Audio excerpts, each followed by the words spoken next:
could be the night. If he proposed, by next Monday the Times would share the news with all of England, and her mother would be over the moon with delight. The grand Palladian-style mansion glowed with candlelight reflected by gilt furnishings, French satin, and family jewels. No garish gaslight would intrude on this grand gathering. They paused in the doorway as their names were announced, and Sarah took a deep breath. Her mother's hand on her elbow reminded her of decorum's demands, but she couldn't help scanning the faces looking for him as they moved forward. She had to greet their host and hostess, the Earl of Sunderland and his Countess Lady Maribel, and then to acknowledge the sundry others of rank and precedence before she would be free to join him. It was the final major event of an unusually long season and, coincidentally, his birthday. She held the flat, ribbon-wrapped box at her side, now wishing she had waited to give it to him, or at least had chosen less conspicuous wrappings. Smiles, continental kisses, and handshakes distracted her as she paid duty to all the proper people. Mercifully, her mother absorbed most of the attention, answering queries about married daughters and a forthcoming grandchild. She managed to steal away and enter the ballroom proper, smoothing her rich blue gown and her long kidskin gloves.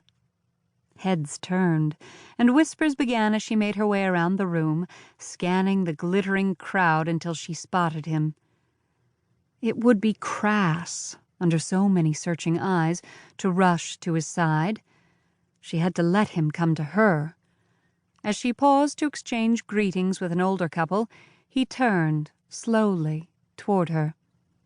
That dark hair, those aquiline features, that easy smile, were attached by an arm to a dark-haired woman in a pale yellow gown. She was a slow-eyed beauty with olive skin and a demure smile that seemed oddly knowing. As the pair turned, his gaze swept across the ballroom and passed over Sarah without the slightest glint of recognition. She stood, with leaden limbs and a racing heart, as one of the Earl's boisterous, dark-haired companions pointed to her and asked the Earl something. He turned with a half-smile and replied in Italian before escorting the woman on his arm across the ballroom toward her. "There you are," he said a bit too loudly, before speaking in what she recognized as Italian to his voluptuous companion. "Mi amore, vi presento Signorina Sarah Bumgarten." The woman said something in a dry tone that sounded like, "Sono, in effetti, incantata," to her, which might have meant either enchanted or eat grass, you cow, in her language. He nodded before turning to Sarah.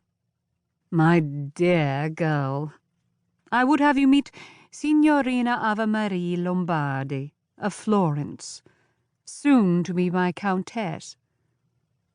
Words, always her obliging servants, utterly failed her. She looked between them and forced a brittle smile, hoping to hide the fact that her heart was shattering into a million pieces.